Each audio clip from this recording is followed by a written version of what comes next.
ঈদ উদযাপন মানেই হচ্ছে কোথাও ঘুরতে যাওয়া, কিন্তু জাতীয় চিড়িয়াখানায় গিয়ে যে আমার ঈদটা এভাবে মাটি হবে আমি কখনোই ভাবতে পারিনি।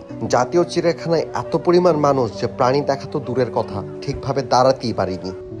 প্রায় 2-3 দিন আগের থেকেই পরিবারের সাথে কথা বলছিলাম যে ঈদ উদযাপন করতে আমরা কোথায় ঘুরতে যেতে পারি। এরকমভাবে অনেকগুলো চিন্তা করার পর হঠাৎ মনে পড়লো যে আমরা জাতীয় চিড়িয়াখানায় যেতে পারি। চিন্তা করার পরের দিনই রওনা দিলাম, কিন্তু গিয়ে অবস্থা খারাপ। এত পরিমাণ জ্যাম আর মানুষের চাপে অস্থির অবস্থা হয়ে গিয়েছিল। আর জ্যাম তো ঢাকার একদম চিরবন্ধু। যাই হোক, জ্যামের চাপে আমরা গাড়ি থেকে নেমে অটো ধরলাম, কিন্তু এমন রাস্তায় অটো আটকিয়েছিল, তাই হাঁটা শুরু করলাম। হাঁটতে হাঁটতে একটা পর্যায়ে আমরা জাতীয় চিড়িয়াখানার সামনে চলে আসলাম। গিয়ে সেখানেও দেখি মানুষের লাইন এবং দীর্ঘ সারির লাইন, যেটা দেখে আসলে মাথার রক্ত গরম হয়ে যাওয়ার মতো অবস্থা। তাছাড়া ভ্যাপসা গরমের কারণে আরও অস্থির অবস্থা হয়ে গিয়েছিল। যাই হোক, কোনোভাবে আমরা ভেতরে ঢুকলাম, কিন্তু ভেতরে ঢোকার পর যে এত পরিমাণ মানুষ দেখব আশাই করতে পারিনি, এবং এটা খুবই বিরক্তিকর ছিল। মনে হচ্ছিল ঢাকার সব মানুষ এবং ঢাকার বাইরের মানুষরাও আজকে চিড়িয়াখানায় গিয়েছে। যাই হোক, আমরা হাঁটতে হাঁটতে একদম শেষ পর্যায়ে গেলাম, যেখানে আমরা চিড়িয়াখানার প্রাণীগুলো দেখতে পাবো। কিন্তু চিড়িয়াখানাতে বেশিরভাগ প্রাণী বিশ্রাম নিচ্ছিল, তাই আবার সামনের দিকে আগাতে শুরু করলাম, যাতে এমন কোনো প্রাণী পাই যা দেখে মনটাকে একটু শান্ত করতে পারবো যে না, চিড়িয়াখানাতে গিয়ে কোনো একটি প্রাণী দেখেছি। কিন্তু আমি আবারও হতাশ হলাম জাতীয় চিড়িয়াখানার পর্যটন ব্যবস্থা আর প্রাণীর সংখ্যা দেখে। চিড়িয়াখানায় এক একটি কেজের মধ্যে প্রাণীর সংখ্যা খুবই কম ছিল, আর সেই সব প্রাণীর বিপরীতে মানুষের চাপ ছিল অনেক বেশি। আবার কয়েকটি প্রাণীর কেজের সামনে এসে মানুষরাই প্রাণীদেরকে ডিস্টার্ব করছিল, যেটা দেখে আমার কাছে খুবই খারাপ লাগছিল যে আমরা আসলে এখনো অসভ্য জাতির মধ্যেই রয়ে গেছি।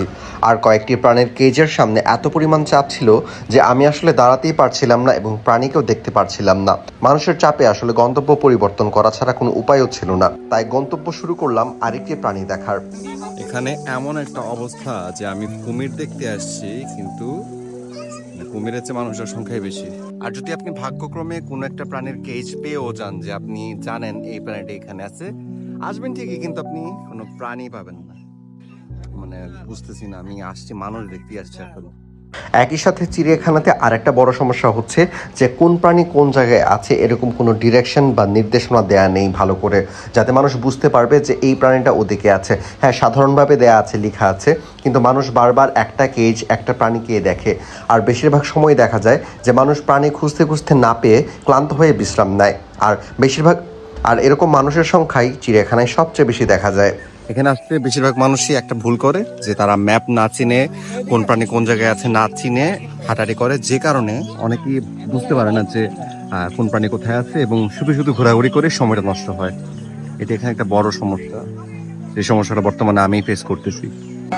এখানে বেশিরভাগ মানুষই দেখবেন যে প্রাণী দেখাচ্ছে বেশি, আসলে তারা বসেই থাকে, কারণ তারা টায়ার্ড হয়ে যায় আসলে খুঁজে খুঁজে, যে কোনো একটা ডেস্টিনেশনে যাইতে পারে না, কোনো একটা প্রাণী ভালোভাবে খুঁজতে পারে না। তো ম্যাপিং এর একটা ঝামেলা এখানে একটা আছে। তারা আসলে প্রাণী দেখার চেয়ে বেশি ভেতরে হাঁটাহাঁটি, বসে থাকা, এই কাজগুলাই বেশিরভাগ মানুষ করে। তাই আমার সাজেশন হচ্ছে যে আপনি অবশ্যই বাংলাদেশ ন্যাশনাল জুতে ঘুরতে আসেন, বিভিন্ন প্রাণী আছে তা দেখতে আসেন, কিন্তু অবশ্যই ঈদের সময় বা কোনো একটা অকেশনে আসবেন না, কারণ তখন আপনি প্রাণীর চেয়ে বেশি মানুষই দেখতে পাবেন।